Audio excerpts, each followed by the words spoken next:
नमस्कार मेरे प्यारे साथियों, मैं हरीश तिवारी आप सबका स्वागत करता हूं आपकी बहुत ही प्यारे चैनल वर्ल्ड अफेयर्स के अंदर। आज है 7 अप्रैल और शुरू करते हैं 7 अप्रैल की बहुत ही शानदार करंट अफेयर्स को।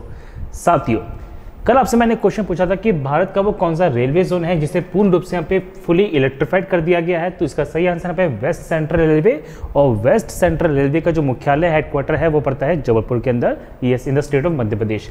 चलिए, आज का पहला क्वेश्चन ये है कि 7 अप्रैल को इनमें से कौन सा दिवस है जो सेलिब्रेट किया जाता है। तो मेरे साथियों, आज यहाँ पे 7 अप्रैल है और आज पूरे विश्व के अंदर मनाया जाता है विश्व स्वास्थ्य दिवस। यस, आज है मेरे साथियों पे वर्ल्ड हेल्थ डे। अब क्वेश्चन बनता है कि विश्व स्वास्थ्य दिवस मनाने के पीछे मेन कारण क्या है। तो मैं बता दूं मेरे साथियों कि आज ही के दिन यहाँ पे 7 अप्रैल 1948 को WHO that is World Health Organization की स्थापना की गई थी, और इसी उपलक्ष्य में आज ही के दिन पूरे विश्व में यहाँ पे विश्व स्वास्थ्य दिवस मनाया जाता है। अगर आपसे क्वेश्चन पूछे कि इस बार इसकी थीम क्या है, जो बहुत ज़्यादा इंपॉर्टेंट क्वेश्चन भी है, इसका सही आंसर पे है building a fairer healthier world for everyone. ये इसकी थीम है। मोस्ट इंपॉर्टेंट क्वेश्चन है as per the examination point of view. चलिए, नेक्स्ट क्वेश्चन ये है कि अभी यहाँ पे किसकी बर्थ एनिवर्सरी को यहाँ पे सेंट्रल गवर्नमेंट ने डिक्लेयर किया है एज अ पब्लिक हॉलीडे, और यहाँ पे इसी साल की बात की जा रही है। तो इसका सही आंसर यहाँ पे doctor BR Ambedkar ji. Yes, आपको बता दूं कि डॉक्टर BR अम्बेडकर की यहाँ पे जयंती मनाई जाती है, जो बर्थ एनिवर्सरी है मेरे साथी वो होने वाली 14 अप्रैल को, और इस साल 14 अप्रैल 2021 को पब्लिक हॉलीडे है जिसका अनाउंसमेंट किया है सेंट्रल गवर्नमेंट ने। ऐसा क्यों? क्योंकि इस साल 14 अप्रैल 2021 को इनकी बर्थ एनिवर्सरी का 130वां दिन 130 यहाँ पे साल होने वाला है, और इसी उपलक्ष्य में यहाँ पे सेंट्रल गवर्नमेंट ने ये फैसला लिया है। वैसे मैं बता दूं कि BR अम्बेडकर के बारे में देखिए, कॉन्स्टिट्यूट असेंबली के मेंबर भी थे, हमारे इंडियन कॉन्स्टिट्यूशन की फ्रेमिंग में बहुत बड़ा रोल निभाया है, यहाँ पे ड्राफ्टिंग कमेटी के हेड भी रहे थे, और साथ ही साथ में स्वतंत्र भारत के पहले यहाँ पे लॉ और जस्टिस मिनिस्टर भी थे यहाँ पे BR अम्बेडकर जी। आपको एक बहुत अच्छा क्वेश्चन है जो अभी फ्रिक्वेंट मेरे माइंड में आया, वो ये देखिए, मैं बता दूं कि यहाँ पे डॉक्टर BR अम्बेडकर जी 2 बार यहाँ पे कॉन्स्टिट्यूट असेंबली के मेंबर चुने गए थे। तो पहली बार तो वो कहाँ से चुने गए ये आपको बताना है, दूसरी बार वो चुने गए हैं मुंबई से। लेकिन आप मुझे ये बताएंगे कि पहली बार फॉर द फर्स्ट टाइम यहाँ पे doctor BR Ambedkar constitute assembly के मेंबर कहाँ से चुने गए थे, और ऐसा क्या हो गया था? अगर आप इसका आंसर दे पाए मुझे एक्सप्लेनेशन तो अच्छी बात है, नहीं तो कोई दिक्कत नहीं, मैं इसका एक्सप्लेनेशन आपको कल जरूर दूंगा, ठीक है, डोंट वरी।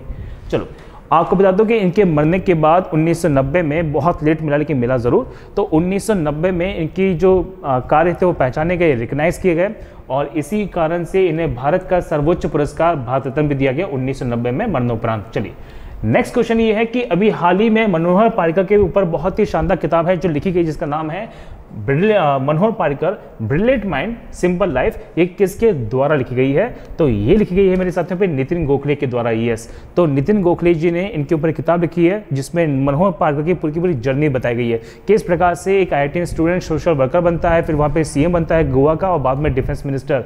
आपको बता दूँ कि यहाँ पे इतने डेडिकेटेड थे अपने काम के लिए कि कैंसर के बावजूद भी ये ऑफिस होल्ड करते थे, लेकिन इनका देहांत हो चुका है, आत्मा को शांति मिले। चलिए, अगर हम बात करें मेरे साथियों, नेक्स्ट क्वेश्चन ये है कि अभी हाल ही में विश्व बैंक के द्वारा 32 मिलियन US$ की यहाँ पे राशि है जो मंजूर की गई है स्वास्थ्य सेवा को बढ़ाने के लिए, किस राज्य के अंदर? इसका सही आंसर पे मिजोरम, नहीं मणिपुर आंसर नहीं है, Mizoram is the right answer. नहीं साथियों, मणिपुर आंसर नहीं है, Mizoram is the right answer. देखिए, यस, तो वर्ल्ड बैंक ने यहाँ पे देखिए, आपको बता दूं कि 32 मिलियन US$ का प्रोजेक्ट का 32 मिलियन US$ को यहाँ पे मंजूरी दी है टू इंप्रूव मैनेजमेंट कैपेसिटी और quality of health service in Mizoram. Yes, in the state of Mizoram. तो मिजोरम के अंदर यहाँ पे इसे बढ़ाने की बात चल रही है, ठीक है। चलो, तो Mizoram health system strengthening project है जिसे गवर्नमेंट और मैनेजमेंट सिस्टम को बढ़ाया जाएगा और उनकी सब्सिडीज को बढ़ाएगा पे हेल्थ के सेक्टर में। वैसे मैं बता दूं कि वर्ल्ड बैंक के द्वारा रिसेंटली बहुत सारे लोन्स हैं जो सैंक्शन किए गए हैं, जैसे फॉर एग्जांपल 120 मिलियन डॉलर का जो लोन है वो मेघालय राज्य को दिया गया है टू इंटीग्रेटेड ट्रांसपोर्ट प्रोजेक्ट को बढ़ाने के लिए। 105 मिलियन डॉलर का जो यहाँ पे धनराशि है ये मंजूर की गई है यहाँ पे किसके लिए? यहाँ पे इंफ्रास्ट्रक्चर बढ़ाने के लिए कोलकाता के अंदर जो वाटर ट्रांसपोर्ट इंफ्रास्ट्रक्चर उसको बढ़ाने के लिए 100 मिलियन डॉलर्स की जो राशि है वो दी गई यहाँ पे चिराग के लिए, मतलब छत्तीसगढ़ के अंदर जो एग्रीकल्चर ग्रोथ है उसे डेवलप करने के लिए, और 68 मिलियन डॉलर्स की जो इनामी जो धनराशि है, इनामी राशि नहीं धनराशि है, वो इंप्रूव करने के लिए दी गई यहाँ पे quality education in the state of Nagaland. चलिए, आपको बता दूं मैं वर्ल्ड बैंक के बारे में, मोस्ट इंपॉर्टेंट क्वेश्चन बन सकते हैं यहाँ से कि वर्ल्ड बैंक का जो हेडक्वार्टर है वो पड़ता है कहाँ पे, वॉशिंगटन डीसी में। डेविस माल्पास इसके वर्तमान में प्रेसिडेंट है।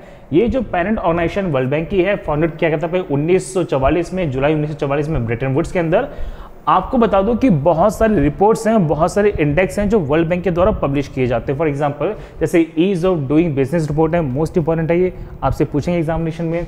वर्ल्ड डेवलपमेंट रिपोर्ट है, ठीक है, ग्लोबल इकोनॉमिक प्रोस्पेक्ट है, ईज ऑफ लिविंग इंडेक्स है, इंडिया डेवलपमेंट इंडेक्स है, यूनिवर्सल हेल्थ कवरेज इंडेक्स है, और साथ ही साथ में the service trade restriction index. ये सारी की सारी रिपोर्ट्स पब्लिश की जा रही है पे वर्ल्ड बैंक के द्वारा। चलिए नेक्स्ट क्वेश्चन ये है कि अभी हाल ही में रिसेंटली जो भारतीय मसाला बोर्ड है, that is the spice board of India, इसने एक MOU साइन किया है किसके साथ में, तो मसाला बोर्ड ऑफ इंडिया ने MOU साइन किया पे UNDP इंडिया के साथ में। यस, आप देख पाएंगे मेरे पास पूरा का पूरा आर्टिकल है जहां पे मेंशन किया गया है, देखिए। और ये कल की बात है, कल की घटना मेरे साथियों, कि spice board of India under the ministry of commerce and industry, इन्होंने UNDP इंडिया के साथ में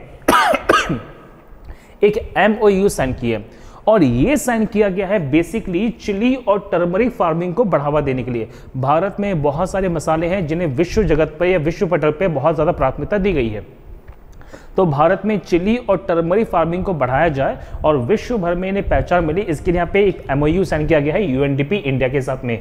वैसे बता दूं कि विश्व की सबसे तीखी मिर्चियों में से एक है कौन सी, यहाँ पे भूत जलोकिया। यस, तो भूत जलोकिया बेटा, जिसे हम की घोस्ट पेपर भी बोलते हैं, बहुत तीखी मिर्ची है, यहाँ पे खाना मुश्किल है इसका, देखो ध्यान से।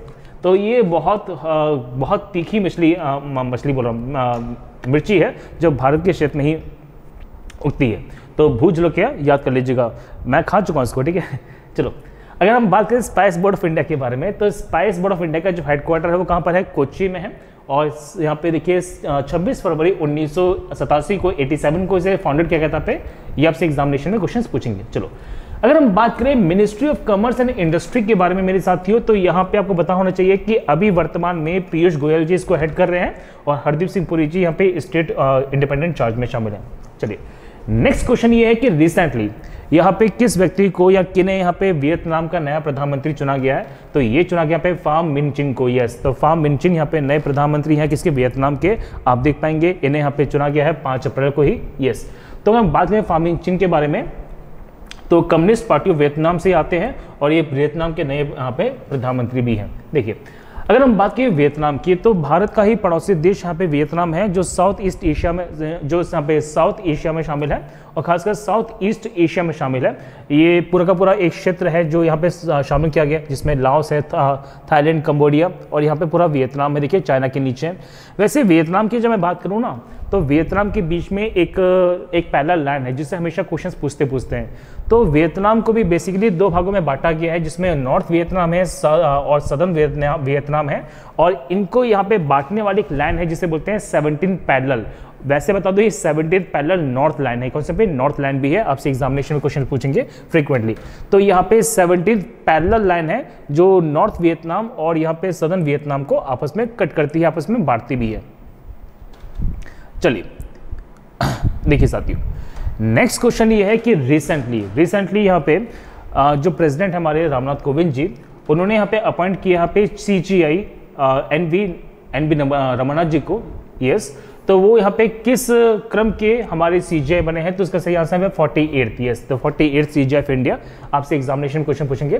तो यहाँ पे जस्टिस NV रमन्ना जी यहाँ पे बने हैं भारत के 48वें मुख्य CGI। अभी आपको बता दूं कि यहाँ पे जो CGI है शरद बोबड़े जी, इनका जो कार्यकाल है वो 23 अप्रैल को खत्म हो रहा है, और 24 अप्रैल से ही यहाँ पे हमारे नए 48वें CGI बनने वाले हैं NV रमन्ना जी। अगर हम बात करें ना NV रमन्ना जी के बारे में, देखिए तो यहाँ पे नथाल पटी, यहाँ पे वेंकटरमन जी हैं। 2014 में इन्हें भारत के सर्वोच्च न्यायालय की सुप्रीम कोर्ट का जो उप न्यायाधीश है उसके रूप में उन्होंने चुन लिया गया था, और तब से वहाँ पे कार्य कर रहे हैं। चलिए आपको बता दूं कि 24 अप्रैल 2021 से इसी महीने की 24 तारीख से ये भारत के 48वें मुख्य CGI बन जाएंगे। आपके लिए एक छोटा सा क्वेश्चन है, आप इसका आंसर मुझे यहाँ पे कमेंट सेक्शन में जरूर दीजिएगा। भारत के वो कौन से पहले CGI हैं जिन्होंने एक्टिंग प्रेसिडेंट के रूप में काम किया है? आपको पता है कि जब यहाँ पे प्रेसिडेंट नहीं होते हैं तो वाइस प्रेसिडेंट, एक्टिंग प्रेसिडेंट के रूप में काम करते हैं। जब भारत में दोनों ना हो तो भारत के जो मुख्य न्यायाधीश हैं, जो CGI होते हैं, वो यहाँ पे एक्टिंग प्रेसिडेंट के रूप में काम करते हैं। वही मेरा क्वेश्चन है कि भारत के पहले मुख्य CGI कौन है, कि CGI कौन है जिन्होंने एक्टिंग प्रेसिडेंट के रूप में भी यहाँ पे काम किया हुआ है। चलिए, अगर हम सुप्रीम कोर्ट की बात करें तो भारत का सर्वोच्च न्यायालय है ये, और जिसका जो कहाँ पर है, नई दिल्ली में स्थित है। नेक्स्ट क्वेश्चन ये, अभी हाल ही में किस देश की विदेश मंत्री है जो भारत की दो दिवसीय दौरे पर आए हुए हैं? तो इसका सही आंसर यहाँ पे रशिया। यस, आपको बता दो कि रशियन यहाँ पे फॉरेन मिनिस्टर यहाँ पे सर्जी लैवरोव, वो भारत की 2 दिवसीय यात्रा पे थे, और यहाँ पे बायलैटरल टॉक्स की गई हैं इंडिया और रशिया के बीच में। चलिए साथियों, आपको बता दो कि इंडिया और रशिया यहाँ पे ब्रिक्स समूह में शामिल है, जिसमें हम बात करते हैं कि यहाँ पे इंडिया भी है और यहाँ पे रशिया भी है। नेक्स्ट क्वेश्चन बहुत इंपॉर्टेंट है कि कल 6 अप्रैल को एक रिपोर्ट है जो जारी की गई थी, जिसमें कहा गया है कि प्रधानमंत्री ग्राम आवास योजना के अंदर यहाँ पे कितना परसेंटेज है जो अचीव कर लिया गया है पहले फेज में, पहले चरण में। इसका सही आंसर पे 92%। यस, तो यहाँ पे 92% जो टारगेट है वो अचीव कर लिया गया है पहले चरण में अंडर द स्कीम ऑफ प्रधानमंत्री आवास योजना, ग्रामीण आवास योजना। आपको बता दूं, और राजस्थान ने इसमें सबसे पहले स्थान प्राप्त किया है। राजस्थान के अंदर सबसे ज्यादा यहाँ पे मकान है जो दिए गए हैं। अब क्वेश्चन बनता है, ये प्रधानमंत्री आवास ग्राम योजना क्या है? 2015 में मोदी जी ने ये स्कीम को दोबारा से रिलॉन्च किया था। इससे पहले से इंदिरा आवास योजना के नाम से जाना गया था मेरे साथियों, लेकिन 2015 में से दोबारा से रिलॉन्च किया गया। इसमें लक्ष्य तय किया गया कि 2022 तक यहाँ पे गरीब के पास कोई ऐसा समस्या ना हो और हर गरीब के पास कोई ना कोई अपना घर हो, ये इसमें लक्ष्य तय किया गया है। तो यहाँ पे दिया गया है कि जितने भी गरीब लोग हैं उनके पास स्वयं का घर हो, ये इस योजना के अंदर ये बात की गई है, और 92% जो लक्ष्य है वो हासिल कर लिया गया है पहले चरण में। ऐसी कल रिपोर्ट यहाँ पे सामने आई है। तो प्रधानमंत्री ग्रामीण आवास योजना की हम जब बात करते हैं मेरे साथियों, 2015 में से रिलॉन्च किया गया है। इससे पहले इसे किस नाम से जाना गया है? तो आंसर है इंदिरा आवास योजना के नाम से। आपको बता दूं, अभी यहां पे देखिए वो कौन सा देश है जिसने ब्रिक्स के फाइनेंस मिनिस्टर और सेंट्रल बैंक गवर्नर के साथ में एक यहां पे वर्चुअल मीटिंग को होस्ट किया है। तो उसका सही आंसर यहाँ पे इंडिया ने। यस, आपको बता दो कि इंडिया ने होस्ट किए समिट को, जिसमें ब्रिक्स के सारे फाइनेंस मिनिस्टर और सेंट्रल बैंक के जो हेड्स हैं वो वर्चुअली यहाँ पे शामिल किए गए थे। और ये मीटिंग की है किसने? आपको बता दो, यूनियन मिनिस्टर फॉर फाइनेंस और कॉर्पोरेट अफेयर्स जो है निर्मला सीतारमण जी, और भारत के RBI, भारत के गवर्नर यानी कि रिजर्व बैंक ऑफ इंडिया के जो मुख्य गवर्नर हैं जिनका नाम है शक्तिकांत दास, उन्होंने वर्चुअली मीटिंग की है ब्रिक्स के यहाँ पे फाइनेंस मिनिस्टर और यहाँ पे सेंट्रल बैंक के जितने भी हेड्स उनके साथ में। BRICS that is Brazil, Russia, India, China, South Africa, ये पूरा समूह है।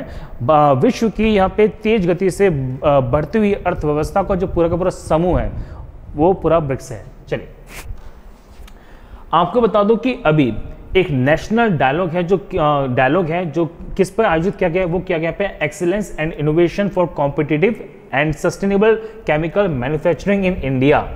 और ये किसके द्वारा ऑर्गेनाइज किया गया है? तो ये ऑर्गेनाइज किया गया पे यूनिडो के द्वारा। अगर हम बात करें यूनिडो के बारे में, that is a United Nation Industrial Development Organization, जिसका मुख्यालय पड़ता है वियना, ऑस्ट्रिया में, और इसे 17 नवंबर 1966 को स्टैब्लिश किया गया था।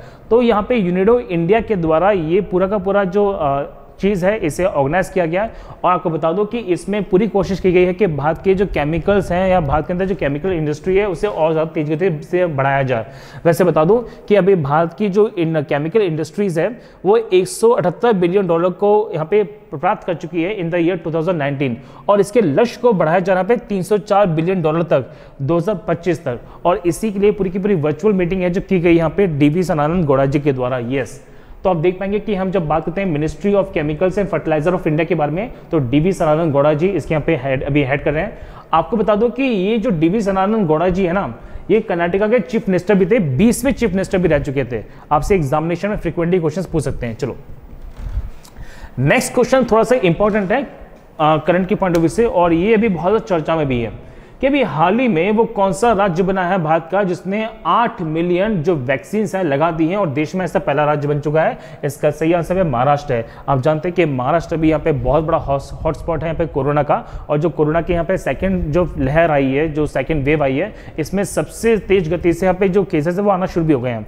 तो यहाँ पे जो महाराष्ट्र है ना, ये भारत का पहला ऐसा राज्य बना है जिसने 8 मिलियन जो वैक्सीन डोजेस हैं उसे कवर कर दिया है। वैसे बता दूं मेरे साथियों, यहाँ पे वैक्सीनेशन की जो स्कीम है भारत में सबसे तेज गति से चल रही है और विश्व के बहुत सारे देशों को वैक्सीनेशन प्रोवाइड भी किया है। आपको बता दूं कि ये भारत में जितनी तेज गति से वैक्सीनेशन हो रही है, मैं नहीं मानता किसी अन्य देशों में इसकी तुलना भी की जा सकती है। आपको बता दूं कि इसी साल की 16 जनवरी से वैक्सीनेशन ड्राइव यहाँ पे स्टार्ट कर दी गई थी और तीसरे चरण के अंदर यहाँ पे 45 वर्ष के ऊपर के जो लोग हैं उन्हें भी वैक्सीन दी जा रही है। आपको बता दूं कि भारत में वैक्सीन तो बहुत सारी, जैसे फॉर एग्जांपल यहाँ पे सीरम इंस्टीट्यूट के द्वारा वैक्सीन को डेवलप किया गया जिसका नाम है कोविशील्ड। भारत बायोटेक ने जो वैक्सीन डेवलप की है वो यहाँ पे कोवैक्सीन, और यहाँ पे एस्ट्राजेनेका भी है जो एस्ट्राजेनेका के द्वारा पे डेवलप की गई है। वैसे कल यहाँ पे महाराष्ट्र बहुत चर्चा में भी था। मैंने बताया था ना कि महाराष्ट्र के यहाँ पे गृह मंत्री थे यहाँ पे अनिल देशमुख जी, उनको रिजाइन किया और साथ ही साथ में यहाँ पे नए जो गृह मंत्री जी है उन्हें यहाँ पे चुन ली भी गया। और यहाँ पे दिलीप वालसे जी यहाँ पे नए बनाए गए यहाँ पे कौन से गृह मंत्री। आपको मैंने बताया था कि यहाँ पे दिलीप वालसे जी यहाँ पे इससे पहले कौन थे, यहाँ पे minister for labour and excise थे और इन्हें एक एडिशनल प्रभार दिया गया यहाँ पे किसका, गृह मंत्री का। वैसे हम बात करें देखिए महाराष्ट्र के बारे में, तो महाराष्ट्र की कैपिटल बहुत इंपॉर्टेंट है मुंबई, और आप जानते हैं कि जो मुंबई है मेरे साथियों वो यहाँ पर 7 आइलैंड्स पे बसा हुआ है। महाराष्ट्र की हम जब बात करते हैं तो महाराष्ट्र और यहाँ पे गुजरात एक ही दिन बने हैं, 1 मई को। चलिए नेक्स्ट क्वेश्चन ये है कि अभी यहाँ पे हाल ही में एक नया लॉ है जो साइन किया गया है रशियन प्रेसिडेंट पुतिन के द्वारा, और उसमें साफ साफ कह दिया गया है कि वो कब तक यहाँ पे जो प्रेसिडेंट ऑफिस है होल्ड करने वाले हैं रशिया में। इसका सही आंसर यहाँ पे 2036 तक। यस, तो आप देख पाएंगे पूरा का पूरा आर्टिकल है यहाँ पे मेरे पास में जिसमें साफ साफ कह रहे हैं कि रशियन प्रेसिडेंट व्लादिमीर पुतिन ने एक साइन कर दिया है लॉ, और उन्होंने खुद को अलाउ कर दिया है कि वो 2036 तक यहाँ पे पावर में रहने वाले हैं, कि प्रेसिडेंट रहने वाले हैं। यस, ये तो अलग ही सीन है पूरा। इन्होंने इसके लिए पूरा का पूरा एक व्यवस्था बनाई है, कॉन्स्टिट्यूशन फ्रेमिंग की। आपको बता दूं कि 5 अप्रैल 2021 को यहाँ पे लेजिस्लेशन इसे अप्रूव कर दिया है और यहाँ पे इस लॉ को साइन किया है पुतिन ने, और फ्यूचर के लिए 2036 तक उन्होंने खुद के लिए यहाँ पे प्रेसिडेंट की जो सीट है वो रिजर्व कर दी है, नो डाउट। चलिए आप लोगों के लिए आज का होमवर्क क्वेश्चन ये है कि यहाँ पे डिजिट इंश्योरेंस कंपनी है, उसने हाल ही में किस व्यक्ति को अपना ब्रांड एम्बेसडर चुना है? रोहित शर्मा, अक्षय कुमार, विराट कोहली या फिर आयुष्मान खुराना? आप इसका आंसर मुझे यहाँ पे कमेंट सेक्शन में जरूर दीजिएगा मेरे साथियों। चलिए आपको बता दो, if you want to crack SSC examination with India's largest learning platform Unacademy, तो अभी के अभी लीजिएगा अनअकैडमी का सब्सक्रिप्शन, जहां पे आपको मिलने वाली है daily live classes, lab test and quizzes. लेकिन स्ट्रक्चर कोर्स को प्राप्त करने के लिए मेरे साथियों अभी के अभी ले लीजिए यहाँ पे एसएससी एग्जामिनेशन का सब्सक्रिप्शन। बहुत फायदे में रहने वाले हैं। आपको इंडिया के बेस्ट एजुकेटर से पढ़ने का मौका मिलने वाला, लेकिन ये फीस पे ना कीजिएगा, यूज कीजिए मेरा code HTSIR10 and SIM money, और एसएससी के सारे यहाँ पे नोट्स को प्राप्त करने के लिए टेलीग्राम चैनल से जुड़ जाइए जिसका नाम है एसएससी इंग्रेव। तो मेरे साथियों ये था आज का पे 7 अप्रैल का करंट अफेयर्स। हम कल दोबारा मिलेंगे सेम टाइम पे बहुत ही शानदार करंट अफेयर्स के साथ में। तब तक के लिए जय हिंद, जय भारत।